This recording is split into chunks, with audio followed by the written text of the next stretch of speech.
UP की महिला जज ने क्यों लगाई इच्छा मृत्यु की गुहार। महिला जज की इच्छा मृत्यु की मांग का लेटर सोशल मीडिया पर वायरल क्यों।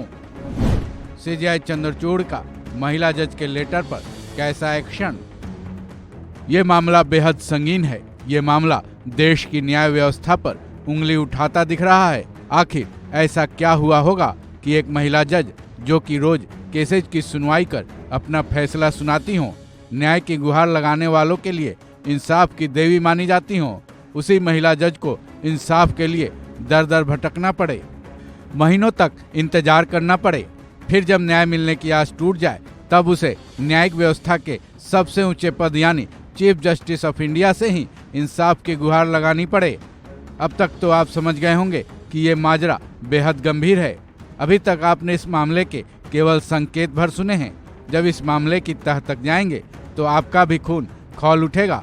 इस मामले में यूपी की एक महिला जज ने सीजेआई डीवाई चंद्रचूड़ से न्याय की गुहार तो नहीं लगाई, लेकिन उन्होंने इच्छा मृत्यु की मांग कर डाली है।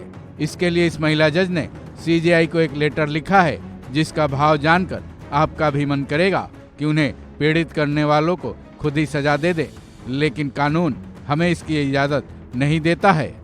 सबसे पहले ये पूरा मामला जानते हैं, फिर जानेंगे कि महिला जज के उस लेटर में ऐसा क्या है कि वो सोशल मीडिया पर तेजी से वायरल हो रहा है। ये मामला यूपी के बांदा जिले की एक महिला सिविल जज का है, जिन्होंने सीजेआई के नाम से एक लेटर लिखकर इच्छा मृत्यु की गुहार लगाई है। इस महिला जज का आरोप है कि उनके साथ बेहद अपमानजनक व्यवहार किया गया है, उनके साथ मानसिक और यौन प्रताड़ना की गई है, जिससे वो बेहद आहत हैं। इसलिए अब वो जीना नहीं चाहती हैं, जिसके लिए उन्हें इजाजत दी जाए।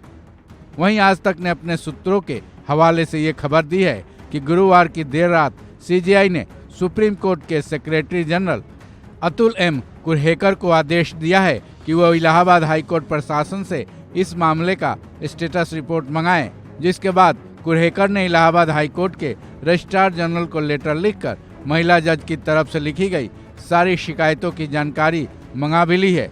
साथ ही सवाल भी पूछे हैं कि इस बारे में शिकायतों को निपटाने वाली आंतरिक शिकायत समिति ने अब तक क्या किया है। बांदा जिले की इस महिला जज ने अपने लेटर में सीजेआई को क्या लिखा है, ये भी जान लेते हैं। महिला जज ने लिखा है, मैं इस पत्र को बेहद दर्द और निराशा में लिख रही हूँ। इस पत्र को लिखने का उद्देश्य मेरी कहानी बताने और प्रार्थना करने के अलावा कोई और नहीं है। आप मेरे सबसे बड़े अभिभावक हैं और मुझे अपना जीवन समाप्त करने की अनुमति दें। मैं बहुत उत्साह और इस विश्वास के साथ न्यायिक सेवा में शामिल हुई कि मैं आम लोगों को न्याय दिलाऊंगी। मुझे क्या पता था कि मुझे ही न्याय के लिए भिखारी बना दिया जाएगा।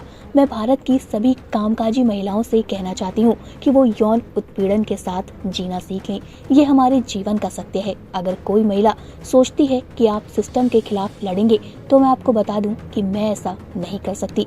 मैं जज हूँ, न्याय तो दूर, मैं अपने लिए भी निष्पक्ष जांच नहीं करा सकी। मैं सभी महिलाओं को सलाह देती हूँ कि वो खिलौने या निर्जीव वस्तु बनना सीख जाएं। एक विशेष जिला न्यायाधीश और उनके सहयोगियों ने मेरा यौन उत्पीड़न किया है। मुझे रात में जिला जज से मिलने को कहा गया। जब मैं स्वयं निराश हो जाऊंगी तो मैं दूसरों को क्या न्याय दूंगी। मुझे अब जीने की कोई इच्छा नहीं है। अब मेरी जिंदगी का कोई मकसद नहीं बचा।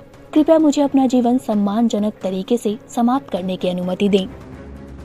बता दें कि हमने इस महिला जज के लेटर में लिखे गए अंश को दिखाया है। यूपी की इस महिला जज का मामला 1.5 साल पुराना है। इस मामले में उन्होंने इलाहाबाद हाई कोर्ट के चीफ जस्टिस से भी न्याय की गुहार लगा चुकी हैं, लेकिन वहां से भी उन्हें निराशा ही हाथ लगी। मामला लंबा होते देख अब इस महिला जज की उम्मीद और धैर्य पूरी तरह से टूटती दिखाई दे रही है। ऐसे में उनमें जीने की इच्छा तक खत्म हो चुकी है। तभी तो उन्होंने सीजेआई को ऐसा लेटर लिखा है। अब देखने वाली बात ये होगी कि सीजेआई इस मामले में क्या एक्शन लेते हैं। गौरतलब है कि सीजेआई न्यायिक व्यवस्था में महिलाओं की भागीदारी बढ़ाने के हमेशा सजग रहते हैं। इस खबर में बस इतना ही। बाकी अपडेट्स के लिए जुड़े रहे वन इंडिया हिंदी के साथ।